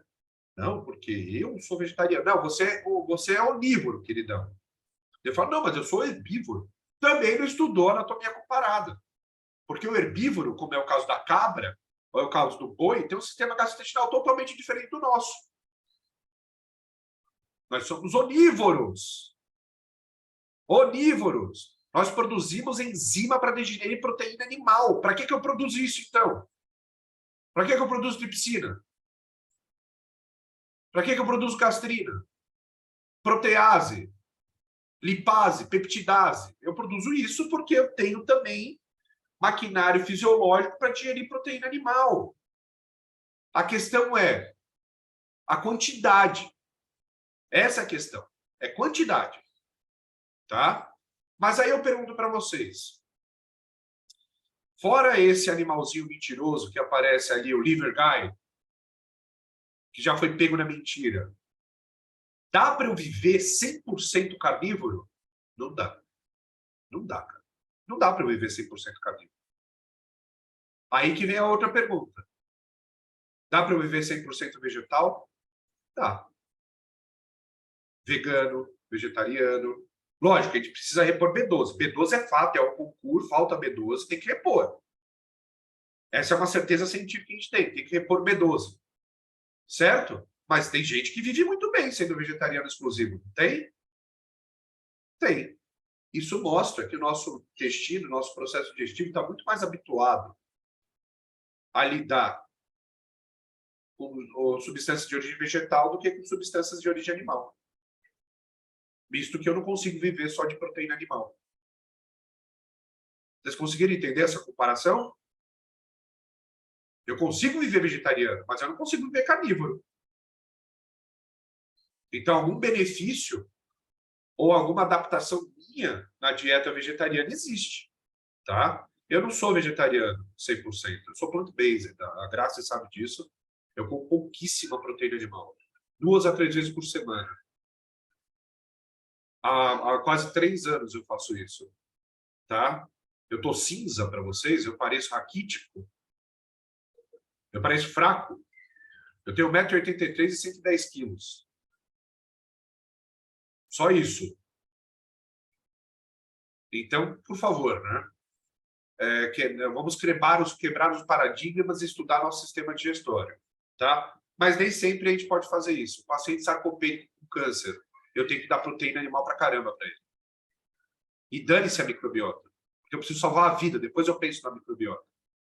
Tá, mas isso são condições específicas. Para quem não tem processo inflamatório intestinal, nós sabemos, já está descrito, que a melhor dieta é pouca proteína animal e formalmente vegetal. Tá? Dieta mediterrânea, pelo menos, pelo amor de Deus. Tá bom? Manejo microbiológico, eu vou passar porque a gente já passou 16 minutos nosso tempo, e hoje é quarta-feira e todo mundo eu sei que está trabalhando. A Esmeralda nem se fala, né? Porque ela está dentro do trabalho que eu estou vendo aqui, né? Vou falar para vocês algumas perguntas que a gente tem que fazer para o paciente quando a gente atende ele. Independente dele ter vindo das festas ou não, tá? Para recuperar das festas, eu já falei. Dieta formalmente vegetal, plant-based, com um pouquinho de proteína animal. É a melhor forma de você recuperar aquilo. E se o paciente conseguir aderir, o que a gente vai fazer? Vai manter. Usa como desculpa o final do ano para já fazer uma resolução de ano novo, começar uma dieta saudável para o resto do ano. Tá? Ó, nasceu de cesárea ou parto normal? Isso é importante saber, vocês concordam? Mas o mais importante é saber se ele foi amamentado. Porque se você nasce de cesárea e é amamentado com leite materno, em 3 meses você adquire a mesma microbiota de quem nasceu de parto normal e foi amamentado com leite materno. A amamentação é soberana, não é a forma de nascimento. Se você nascer de parto normal e não for amamentado com leite materno, entrar com fórmula, em 1 mês você perdeu todos os benefícios microbiológicos de ter nascido de parto normal. Então, o mais importante é o leite materno. Tá? Se durante a infância teve muita alergia, usou muito corticoide, isso está relacionado com uma microbiota que não foi colonizada do jeito certo. Né? Quando você não tem uma microbiota ideal durante a fase infantil, você vai ter muitos acometimentos alérgicos, principalmente ganho de peso. Consistência fecal, a melhor é Bristol 3 e 4. Quem não conhece a escala de Bristol, é só colocar no Google escala de Bristol que vocês vão ver, são 7 níveis de escala de Bristol. A escala Bristol 1 é um cocô super duro, caprino, na forma de bolinhas, chama caprino por causa da cabra, cocô de cabra. E o Bristol número 7 eu chamo carinhosamente de rio de ranço, né? Porque é um cocô em aerossol, nem líquido direito ele é praticamente aerossol. Você vai lá, evacua, faz aquele barulho desgraçado, quando você olha não tem nada na privada, está tudo na borda, né? Esse é o Bristol número 7, tá? Então sai do super duro para o líquido em jato, tá? Cocô tem que flutuar? Não, pessoal, o cocô não pode flutuar. Eu sei que é fofo, o cocô boiando para você ficar brincando com ele, afunda, sobe de novo, olha que bonitinho, né? Mas não. Isso acontece com criança. Criança tem muita gordura nas fezes, é normal, né? E aí o cocô boia. Adulto, se o cocô boiar, ele pode estar com uma esteatorreia, muita gordura nas fezes, ou com SIBO, muito gases nas fezes. Aí o cocô boia. O cocô não pode boiar, tá? Difícil higiene. Isso só dá para ver quem usa papel higiênico para limpar a bunda. Quem limpa a bunda com chuveirinho não vai conseguir fazer isso, tá? Porque o chuveirinho, você passa água, você depois só usa o papel para enxugar. Você não tem contato com as fezes, né? Só uma dica para vocês, moças. Usou o chuveirinho para limpar evacuação, tem que tampar o canal vaginal. Alguém já explicou isso para vocês? Pega o papel higiênico, tampa o canal vaginal, não é enfiar no canal vaginal, é tampar, é cobrir, tá? Cobre o canal vaginal, passa a água lá atrás, pega esse papel mesmo que você tampou o canal vaginal e pode limpar, enxugar. Por que eu tenho que tampar o canal vaginal? Porque quando eu passo o chuveirinho ali, espirra bactéria para tudo quanto é lado, né? E esse Escherichia coli, que tem muito nas fezes, tem um certo tropismo, né? Aí para a uretra, né? Porque ela gosta de ureia. Então, para evitar isso, os ginecologistas recomendam que você tampe o canal vaginal quando passar o chuveirinho lá atrás. Mas para quem usa o papel, que ainda existe nessa modalidade, limpar a bunda com papel, né? O que não existe mais a modalidade é limpar a bunda com bidê. Você mostra uma criança um bidê, ela acha que é para lavar as costas. Né? Bidê é uma coisa do inferno. Né? Eu sou da época do bidê. Agora, por que os caras colocaram 3 torneiras no bidê para ferrar a gente, né? Porque uma, você abre e sai água na lateral. A outra, você abre e sai um jato direto no cara ali que está tudo aberto. Então, a água chega no sigmoide, cara. Você faz uma hidrocoloterapia ali. Né? E outra, ou sempre está muito frio ou está sempre muito quente. É péssimo. Então, ninguém mais usa bidê. O papel. Você passa o papel, sai marrom lá. Passa o papel, sai marrom. Passa o papel, sai marrom. Porra, você não para de sair coisa lá de dentro, muito provavelmente você está com excesso de muco nas fezes. Marcador inflamatório. Pode perguntar para o paciente, cara, quando você limpa a bunda, dá muito trabalho? Eu até deixo sujo. Aí o cara fala assim, não, eu só limpo, só evacuo e vou para o banho, porque, pelo amor de Deus, né? Eu preciso daquela escovinha lá de privada para limpar a bunda. Né? Deve ser desagradável, mas se você tem muita dificuldade de higiene, isso está relacionado com a consistência fecal, excesso de muco, processo inflamatório. Cheiro é o mais importante, junto com a consistência, tá? Cheiro é o mais importante junto com a consistência. Se o odor for de repensar o relacionamento, se for de ter que mandar, o cara soltou um pum na sala, você tem que mandar limpar o ar-condicionado. Repintar a sala. Se o odor for butírico, for forte, desbiose por bactéria proteolítica. Tchau, Cá, bom trabalho. Tchau, bebê, o universo te abençoe. Desculpa, né? Eu não ia pôr no mudo.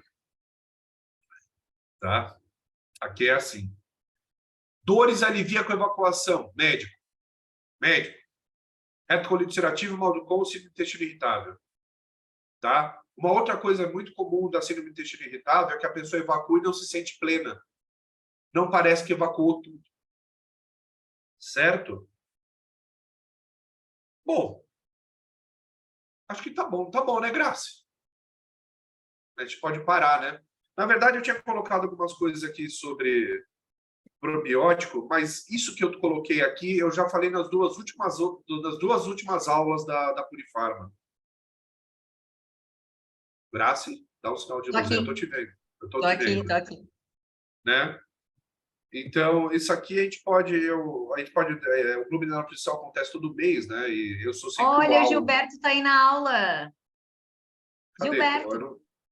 Gilberto, vi ele falando agora. Gilberto, Ah, estamos com a ação aqui. estamos. Gilberto, tudo bem?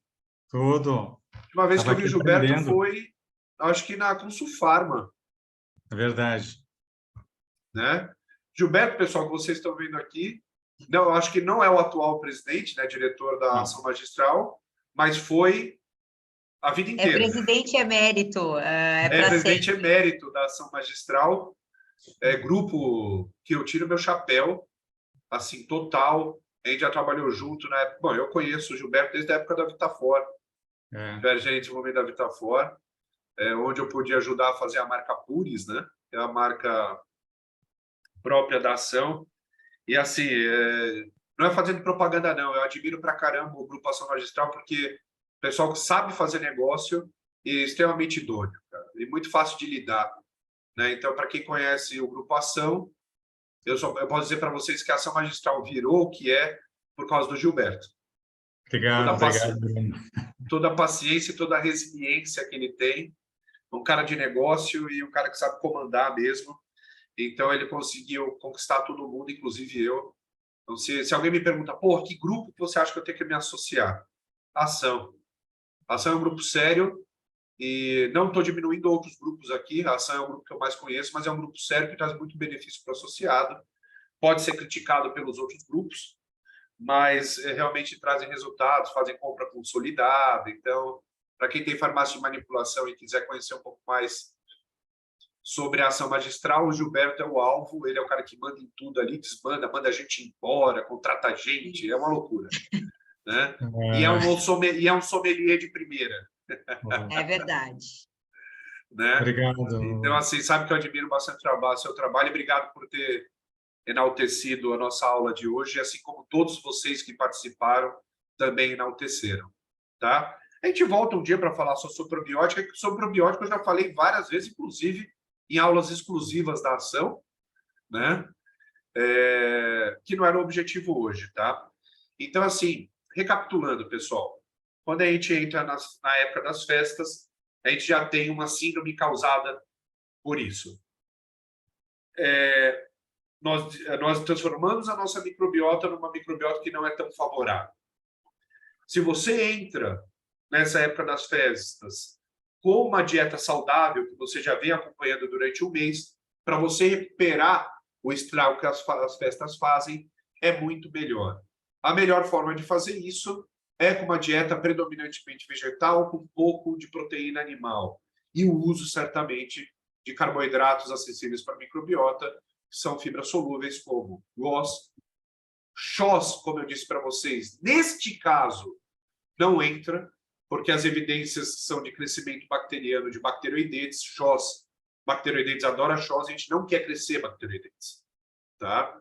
Mas goma cássia, goma guar, inulina, psyllium, galactoligosacarídeo, todos esses podem ser utilizados, são excelentes ferramentas para você recuperar a microbiota intestinal, e entre elas também a gente vai enquadrar a lactoferrina, que é bifidogênica, e também a beta-glucana de Levedo, 70%, que aumenta a sua imunidade e faz expulsar as bactérias ruins e faz você recrutar as bactérias boas. Tudo certo? Até aí? Então tá, porque a gente não tem mais tempo mesmo, tá? Então isso aqui fica para uma outra aula, mesmo que em todos os clubes da nutrição esses slides já foram feitos. Eu sempre termino com o mesmo slide há mais de 20 anos, que é apoiem a cultura bacteriana, porque às vezes é a única cultura que alguém tem, né? E eu não me apresentei no começo da aula, porque eu sempre começo falando, né? Eu sou biólogo, sou microbiologista, estudo intestino todos os dias da minha vida há 22 anos. Tá? Sou conhecido como Dr. Cocô. Eu comecei a estudar intestino no Brasil, ninguém falava praticamente de intestino, eu registrei o termo microbiota no meu nome, né? Todo mundo pode usar o termo microbiota se for científico, se for para ganhar dinheiro teria que me pagar, né? Porque eu registrei o termo microbiota no Brasil no meu nome. Minha empresa se chama Microbiota. Eu tenho um laboratório de análises clínicas totalmente voltada só para intestino, tenho uma fábrica de probiótico e um banco de fezes. Então, assim, eu estudo intestino todo dia, desde o tratamento até o diagnóstico. E eu tenho uma empresa que se chama Microbiota Scientific Solutions, qual que é o nosso objetivo? Pegar o que tem de mais novo na ciência e transformar em suplemento, né? Então, eu trabalho como consultor no desenvolvimento de novas fórmulas para intestino, tanto no Brasil quanto fora do Brasil, tá? Mas sou biólogo, eu não atendo. Eu atendo pessoas junto com profissionais que atendem, né? Quando eu falo que eu trabalho com câncer, eu atendo o paciente junto com a nutricionista ou com o médico, né? Então, biólogo não atende paciente, eu não atendo mesmo, tá? Mas eu consigo ver a eficácia do tratamento através dos diagnósticos. Então, essa é a minha vida há 22 anos, estudar intestino todo dia e microbiota todo dia. Eu espero que seja isso para o resto da minha vida, tá? Estudo intestino todo dia e sei 1% de intestino. 1% eu sei. No final desse ano eu vou saber meio, de tão rápido que ele está crescendo. Então, qualquer um que fala que é especialista nisso, qualquer um que fala que entende de intestino, está mentindo. Está mentindo. Não existe protocolo para intestino, a microbiota de cada um é diferente de cada um, tá? Se você tratar todo mundo com protocolo, sempre vai dar a mesma merda e não é uma merda boa, é uma merda ruim, tá? Então, não caiam na falácias de pessoas que dizem entender de intestino, porque só tem uma forma de a gente começar a entender de intestino. Se mantendo humilde perante a grandeza que é esse conhecimento de saúde intestinal, que a gente nem engatinhando tá. A gente é feto ainda. A gente nem nasceu para o conhecimento de intestino. De tão amplo que é, de tão surreal que é. Então não existem protocolos. Existem o quê? A gente sentar a bunda na cadeira, abrir o PubMed e estudar, estudar, estudar. E vocês, dentro do próprio vocês gerarem o próprio conhecimento. E não ficar dependendo do conhecimento dos outros. Vocês não precisam pagar para entender, vocês só precisam estudar. A única coisa que vocês precisam pagar para entender é internet, porque sem internet vai ficar difícil, né? Mas fora isso, todo mundo tem a capacidade de entender. Não me vem falar que entendeu um artigo científico se você não entendeu a metodologia. Se você chegou num gráfico lá e está índice de Shannon, e você não sabe o que é índice de Shannon, antes de me falar que entendeu o artigo científico, vai estudar para saber o que é índice de Shannon. Porque você não entende o artigo científico lendo um abstract, muito menos a conclusão. A conclusão é do pesquisador, não é sua. Tá? Para entender o artigo científico, você tem que dominar todas as técnicas. Então, é comum, no começo, você ler um artigo científico por mês. Não tem nada de errado nisso. A partir do momento que você entende as metodologias, o que é um hot map, índice de Shannon, de Simpson, né, correlação de Spearman, de Pearson, regressão logística. A partir do momento que você entende essas coisas, você pode falar que entendeu um artigo científico. Isso é só um desabafo. Manda, Graça. Você está no mudo. Aqui, certo, Bruno? Gente, queria agradecer a presença de todos vocês. Obrigada. Essa foi a nossa primeira aula do Clube da Nutrição Purifarma. Vai estar disponível amanhã no canal do YouTube da Purifarma também e no nosso canal do Telegram do Clube da Nutrição Purifarma. Bruno, obrigada pela presença, obrigada por estar aqui com a gente mais uma manhã. Teremos novas aulas, com certeza, falando aí de outros assuntos, de repente mais linhagens. Sempre é dúvida, sempre é um assunto importante para a gente. Obrigada a presença de todos, viu? Obrigado, e até pessoal. A próxima aula do Clube da Nutrição, a gente vai manter vocês informados, como sempre. Sempre tem, né? Obrigado vocês aí por disponibilizarem a manhã de vocês. A gente conseguiu manter um público excelente até agora no final. E é isso aí, pessoal. Intestino é estudar, estudar. A Grace, ela com certeza deve me pôr uma vez por mês ou até mais para falar para vocês pela Purifarma, empresa que eu tenho muito orgulho de trabalhar como speaker e como consultor técnico. E é isso aí, só posso agradecer que a gente divide o mesmo entusiasmo, né, pelo intestino e alimenta esse entusiasmo, pessoal. O intestino é o futuro. É o passado, é o presente e o futuro.